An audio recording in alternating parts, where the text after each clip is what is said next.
Congo-Brazzaville, Jean-Pierre Raffarin chez Sassou, pourquoi faire? Congo-Brazzaville, Jean-Pierre Raffarin chez Sassou, pourquoi faire? En tout cas, c'est notre grande interrogation de ce mardi 14 mars de l'an de grâce 2023.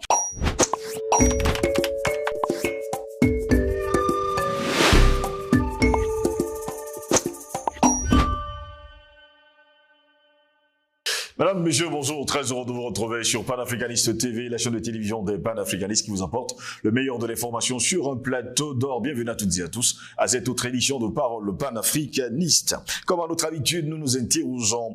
L'ex-premier ministre français Jean-Pierre Raffarin continue son marathon africain à Brazzaville. La Fondation Prospective et Innovation, dirigée par l'ancien premier ministre français Jean-Pierre Raffarin, dépêche donc à Brazzaville une mission économique du 27 au 29 mars prochain et nous de poser la question, pourquoi faire? Est-ce que le Congo-Brazzaville est devenu la terre-mère de la France ou alors des hommes politiques français quand on sait pertinemment que Total Fina Elf était justement le maître des séants dans ce pays? Quelques jours après que le président français Emmanuel Macron a fait une courte escale à Brazzaville chez les Sassou, c'est au tour de l'ancien premier ministre Jean-Pierre Raffarin d'y dépêcher une mission économique selon le site en ligne Africa Intelligence. Dans sa livraison du 10 mars dernier, eh bien, ce journal rapporte que la Fondation Prospective et Innovation, dirigée par l'ancien premier ministre français Jean-Pierre Raffarin, va dépêcher à Brazzaville une mission économique du 27 au 29 mars prochain et de poursuivre que ce voyage d'affaires s'effectue à l'invitation des autorités congolaises et est orchestré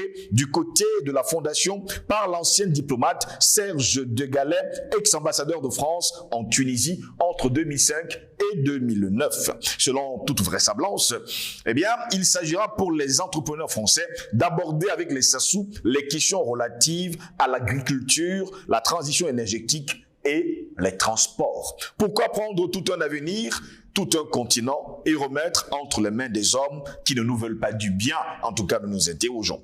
Dans un pays promu, on nous dit depuis 3 ans à l'émergence, il est en effet important de multiplier les rencontres, les sommets et forums sans passer à l'action parce que l'action et les Sassou, c'est comme le blanc et le noir, la lune et le soleil.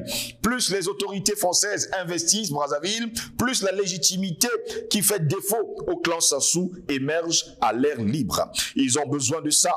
Ils sont prêts à mobiliser des milliards pour la venue des personnalités françaises à Brazzaville parce qu'ils pensent que leur pouvoir dépend en grande partie de l'onction de Paris, analyse d'ailleurs un cadre du PCT, le parti au pouvoir. Ces rencontres entre les Sassou et les personnalités françaises s'expliquent aussi par le contexte, dans la mesure où plusieurs pays africains francophones quittent petit à petit le navire français pour le navire russe. Le Congo peut se targuer de demeurer dans le giron de la France-Afrique, toujours en vie et apparemment ça marche. Voilà pourquoi nous nous interrogeons. Congo-Brazzaville, Jean-Pierre Raffarin chez Sassou, pourquoi faire? Pour répondre à nos questions, nous sommes avec Jonathan Batengene, l'enseignant de sociologie à l'université de Douala. Il est notre invité. Il est justement l'invité de Parole panafricaniste de ce mardi 14 mars de l'an de grâce 2023. Jonathan Batengene, bonjour, bienvenue à vous. Bonjour mon frère Goss, bonjour à tous les panafricanistes convaincus, convaincants, qui portent le combat et surtout engranchent les victoires sur le terrain.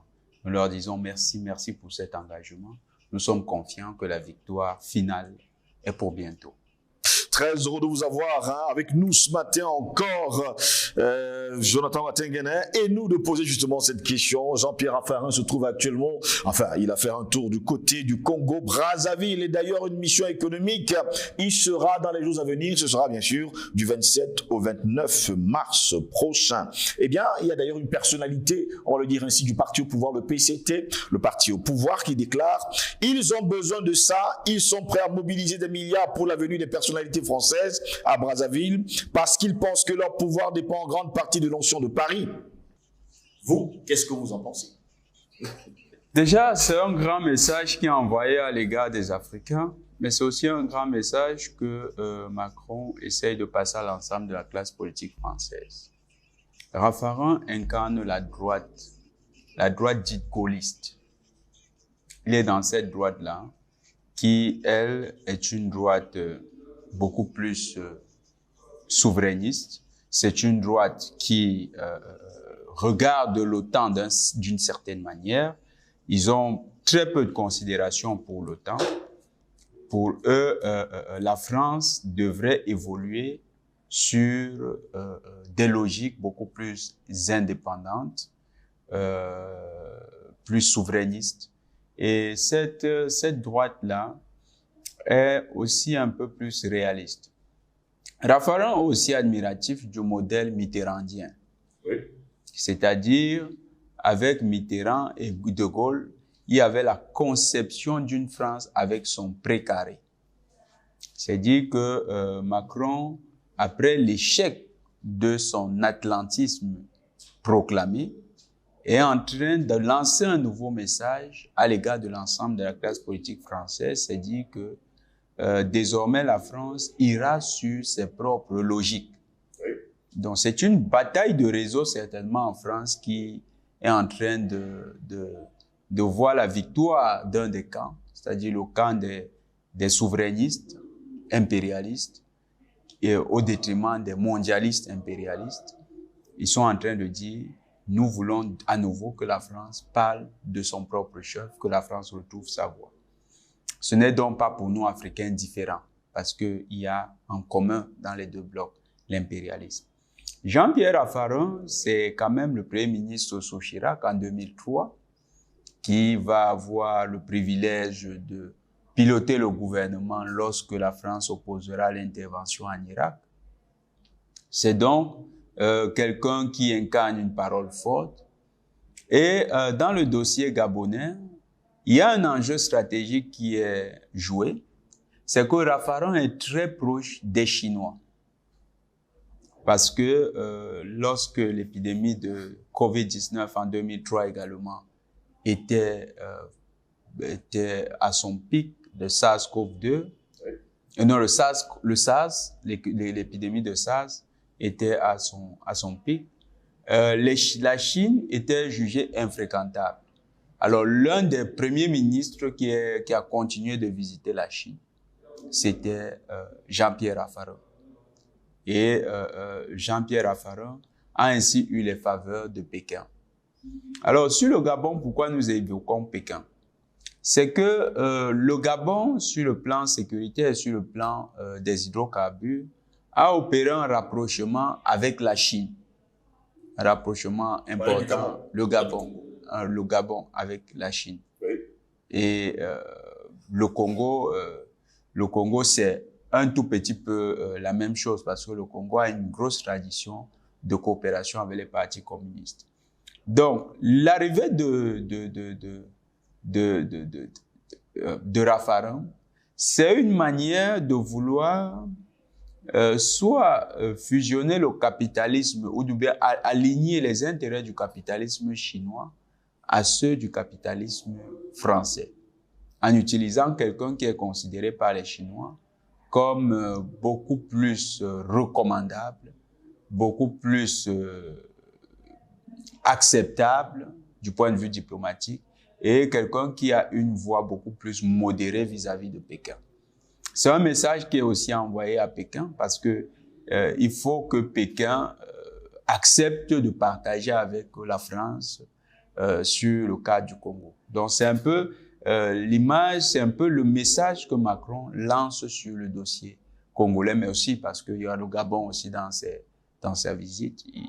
Il y a aussi le Gabon. Donc il veut à tout prix que ces pays qui se sont rapprochés de la Chine, de la Russie, que ces pays-là, ils trouvent la meilleure approche pour davantage intégrer la France dans le paquet dans le cadre de la coopération avec ces pays.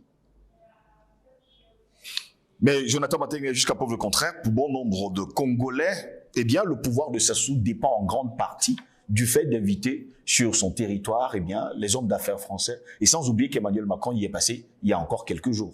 Il faut noter que nous avons parlé des pays que Raffarin visite. Vous avez le Congo, le Gabon.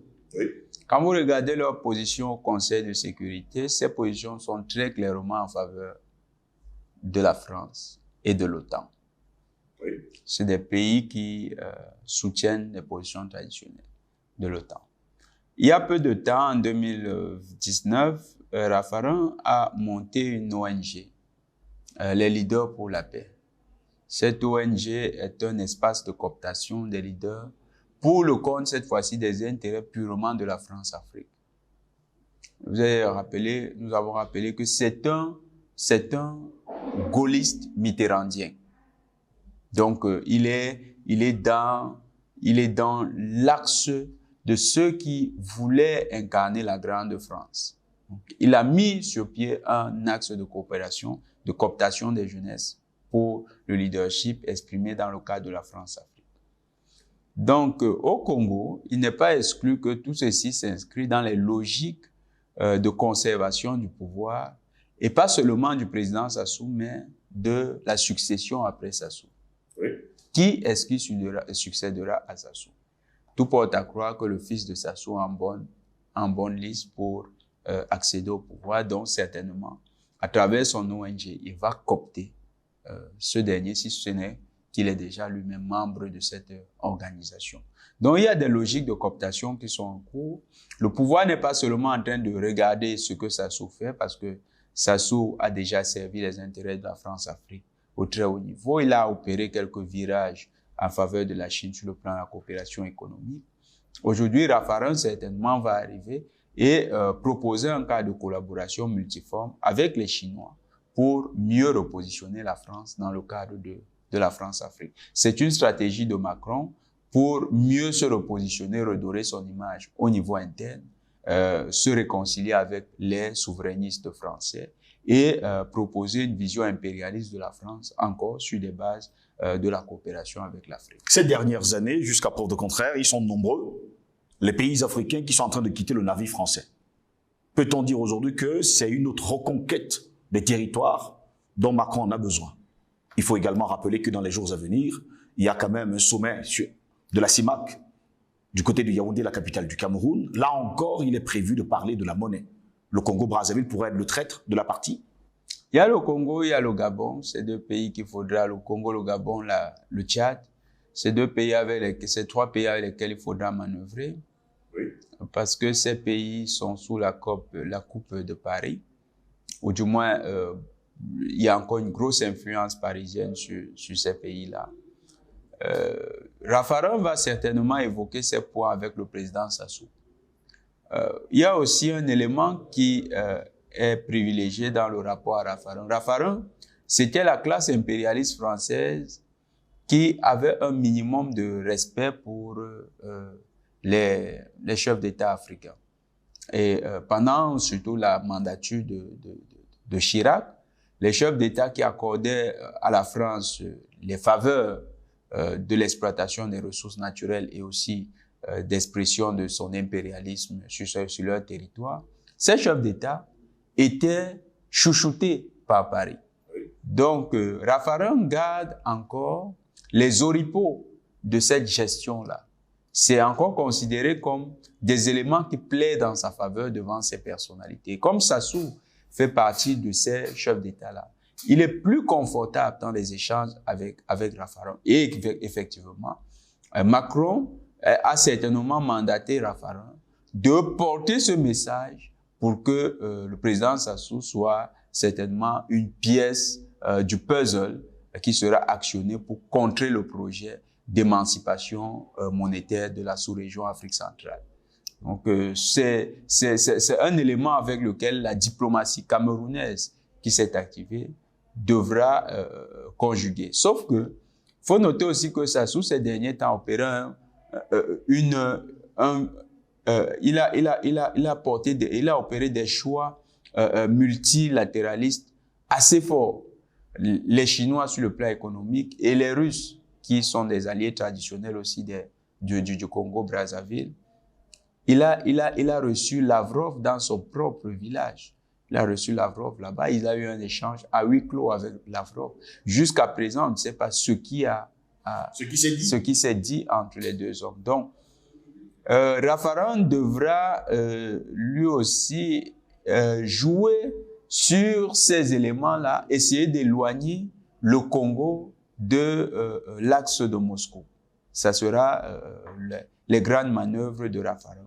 Donc, on verra bien si le Congo est resté dans une logique de non-aplaventrisme devant les intérêts français, et si le Congo fera un effort d'émancipation également, parce que, quoi qu'on dise, certains chefs d'État, même lorsqu'ils sont encore sous l'influence de Paris, aujourd'hui, cette influence, ils tendent eux-mêmes à la minimiser en prenant de plus en plus des décisions qui contrarient. On peut imaginer que ce sera le cas pour Denis Sassou Nguesso, qui prendra le parti, on va le dire ainsi, de la Russie, puisque l'Afrique centrale embrasse la Russie de plus en plus. On va quand même rappeler à nos téléspectateurs que ces derniers jours, il y a un accord entre Moscou et Yaoundé. Désormais, les visas sont gratuits pour aller en Russie, pour les Camerounais. Oui, pourquoi? Parce que, il faut le dire, hein, peu de gens le savent, le rapprochement entre le Centrafrique et la Russie, l'entremetteur, c'était le Cameroun. Oui. Et d'ailleurs, il y a beaucoup de situations actuellement au Cameroun qui touchent, on dit que c'est l'actualité interne, mais ça touche beaucoup de points de cette coopération avec la Russie au niveau du Centrafrique. Nous laissons comme ça parce que nous savons que les services qui connaissent, eux, ils comprennent de quoi il est question, et puis ceux qui s'intéressent vraiment à la vie politique camerounaise comprennent de quoi il s'agit.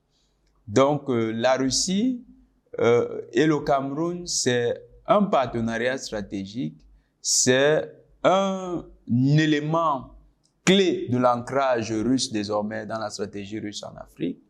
Et le Congo, qui a une vieille tradition, parce que les officiers supérieurs congolais sont pour la plupart formés en Russie. Donc, on va voir, on va observer quel sera véritablement le tournant. Il faut noter que Sassou Nguesso, il doit avoir quand même en souvenir que c'est ces Occidentaux qui n'ont pas hésité à l'humilier lorsqu'il s'est montré compatissant ou bien il s'est montré sympathique.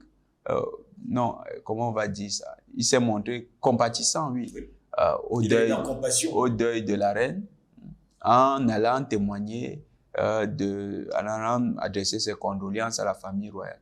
Ils n'ont pas hésité à l'humilier pendant cette cérémonie funèbre. C'est quand même le comble du malheur. Lui qui voulait quand même présenter ses civilités, il s'est retrouvé dans une situation où on lui demande ses papiers, on fait semblant, on feint de ne pas le reconnaître, le protocole se montre un peu méprisant à son égard. On a vu lui-même s'impatientant, et là on l'a traîné pendant près de 10 minutes, ce qui est impensable, inconcevable pour un chef d'État. Donc il devrait quand même lui-même aussi garder que ces gens n'ont jamais été sincères. Et vous savez, il était au deuil de la reine parce qu'il est franc-maçon. Et la reine, c'est le chef de tous les francs-maçons. C'était le chef de tous les francs-maçons dans le monde. Donc, s'il y allait, c'était aussi en tant que grand maître de la loge tropicale, c'est équatoriale congolaise. Donc, il fallait qu'il se rende là-bas. Mais quand il arrive, il est humilié même avec cet autre rang-là. Donc, il doit se rendre compte que même dans leur réseau ésotérique, ces gens n'ont pas de véritable considération pour les Africains. Donc, que ce soit Raffarin qu'on envoie, ce n'est on ne cherche que le meilleur interlocuteur pour le flatter. Tout ce qui en ressort, c'est de la flatterie. Au-delà, il n'y a aucune considération pour le Congo. Si la France peut faire main basse sur l'ensemble des ressources du Congo, eh bien la France n'y hésitera pas. Mais tout ça se passe aussi avec un contexte où nous avons vu le réveil au niveau de la RDC. Nous avons vu le réveil au niveau du Gabon. Aujourd'hui, on a des leaders panafricanistes qui commencent à émerger dans ces deux pays. Au niveau du Congo, c'est comme si, Congo-Brazzaville, les populations avaient été hypnotisées, avaient été endormies et ne pouvaient pas faire valoir leurs revendications émancipationnistes. C'est l'une des sociétés civiles les plus amorphes de la sous-région Afrique centrale. Au Tchad, ils se sont même levés, même si c'était à leur manière. Ils se sont levés. On a même tué des gens. Mais au niveau du Congo, c'est l'inertie totale. Alors là, c'est regrettable. Plutôt, nous voyons quelques diasporas congolaises avec qui nous échangeons, qui ont plutôt des idées de rébellion. Nous leur demandons, mais pourquoi aller faire une rébellion alors que vous pouvez lutter pour vos droits dans votre pays? Mais créez un mouvement de libération avec un ancrage populaire au sein du pays et porter cette dynamique panafricaniste au niveau du Congo. Voilà le réveil de la société civile congolaise. C'est ce qu'on appelle aujourd'hui. Parce que Sassou aussi, quelque part, il sait qu'avec son parti politique qui est un peu bizarre, c'est un parti qui a été neutralisé par lui-même avec les canaux de la France-Afrique. À partir de ce parti, aucune logique émancipationniste véritable ne peut émerger. Tous ces acteurs, pour la plupart, se prennent pour des petits Français dans l'âme. Vous voyez, ils aiment toujours à se vanter, même quand vous écoutez leur ministre de l'information. C'est un ministre, il est porte-parole du gouvernement, mais quand vous l'écoutez, vu qu'il a déjà eu cet atout naturel de naître extrêmement clair de peau, donc quand il s'exprime, vous avez l'impression que c'est le ministre de la Communication de la France qui est devant vous. Il change de ton, il watchise, comme on dit ici au Cameroun. Il watchise, c'est-à-dire qu'il prend un ton plus français. Ouais, avec de tels individus, comment vous allez penser à l'émergence? Donc, le président Sassou a déjà sclérosé son environnement politique. En plus, il travaille sur un protocole. Il a un protocole qu'ils ont signé en 97, tous ceux qui ont fait le coup d'État, où il a garanti à ceux-là un ensemble d'éléments. J'ai le document de ce protocole. C'est un protocole où ils se sont garantis que chacun va avoir ses prébendes et tout le monde se concentrera pour la perpétuation de pouvoir par Sassou. Donc, lui-même, pas de tels engagements, il s'est neutralisé.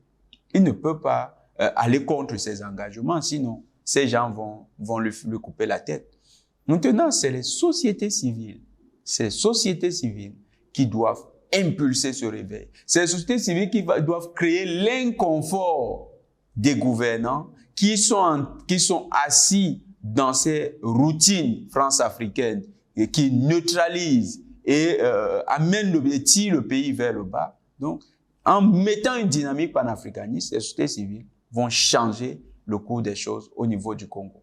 Nous allons observer le Congo au niveau du sommet de la CEMAC, mais il faut que les sociétés civiles se lèvent au Congo pour accompagner l'action panafricaniste que nous portons tous les jours dans ce pays. Denis Sassou Nguesso pourra jouer double jeu? Être avec les Russes et être avec les Français? Ça a été toujours son fort. Denis Sassou Nguesso, ça a été son fort. Ça est quand il a fait le premier coup d'État contre son oncle, Marien Ngouabi. C'était toujours comme ça. Ça a toujours été son fort. C'est-à-dire, il a toujours un moment où il regarde à gauche et puis un autre où il regarde à droite. Bon, ça fait partie d'un certain type d'Africains. C'est un type d'Africain ou bien de politicien? D'Africains. Il y a des politiciens. C'est ça aussi la politique, non? Oui. Être parfois sur deux tableaux. Vous n'allez pas voir Biden regarder sur deux tableaux. Biden, lui, regarde sur un tableau. On sait qui est derrière lui, il faut préciser. Voilà. Et il n'a pas le choix. Ils ont des intérêts impérialistes bien. Vous voyez comment Assimi Goïta évolue. Assimi évolue comme les Biden. C'est-à-dire que Biden regarde à gauche, Assimi regarde à droite. Donc, c'est ce que nous voulons, des personnes qui sont concentrées sur un objectif à atteindre. Et cet objectif, dans l'idéal panafricaniste, c'est parvenir à l'unité des peuples africains. Donc, le président Sassou devrait arrêter. Vous savez, on appelait ça dans le livre du philosophe camerounais John Moeller, de la médiocrité à l'excellence. Il appelait ça le carrefour de l'embarras, l'homme au carrefour de l'embarras. S'il disait que c'est un homme sans identité. Mais c'est ça, parfois, les hommes politiques. Et donc, il ne sait pas choisir. Il ne sait pas choisir. Il est à gauche et à droite. Finalement, il n'attrapera rien parce que quand vous allez à la chasse et que vous suivez à la fois le lièvre et le rat, finalement, les deux proies vont vous échapper. Parce que vous n'avez pas 4 pieds, vous n'avez pas 2 corps, vous avez un seul corps, 2 pieds, 2 mains. C'est ce qui arrivera. Le président Sassou, s'il continue à regarder à gauche, à droite, il va certainement payer. Pourtant, selon certaines informations que nous avons lors de ce sommet extraordinaire qui aura lieu dans la capitale camerounaise Yaoundé, beaucoup de choses sont en jeu et le Congo est partant. Oui, il faut que le Congo appuie cette dynamique. Vous savez, le président Sassou a aussi des faits d'armes qui sont intéressants. Quand il fallait stabiliser le Centrafrique, il a aussi contribué à cela. Il a refusé la sale besogne qui consistait à héberger une rébellion sur son territoire. Il a été également médiateur du côté de la Libye. il a beaucoup apporté, il faut le reconnaître. Certainement, c'est que il se dit maintenant, il est temps de laisser aussi quelque chose. Il faut qu'il travaille dans ce sens. Mais on l'a aussi vu dans des revirements. On a vu son ministre du pétrole dire qu'il va augmenter la production de pétrole quand il était à l'OPEP. Il était le président de l'OPEP, il a dit qu'il va augmenter la production de pétrole. C'est des comportements contradictoires comme ça que nous récusons. Il doit être cohérent dans sa ligne. S'il est dans une logique émancipationniste, il doit adopter une ligne qui est cohérente avec cette logique émancipationniste. Il ne peut pas à la fois être émancipationniste et être avec ceux dont il veut s'émanciper. C'est très contradictoire. Et ça risque, dans cette antinomie, créer une situation qui se retourne contre lui.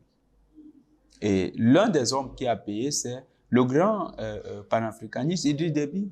Idriss Déby a connu cette situation parce que à certains moments aussi, il a eu cette tergiversation.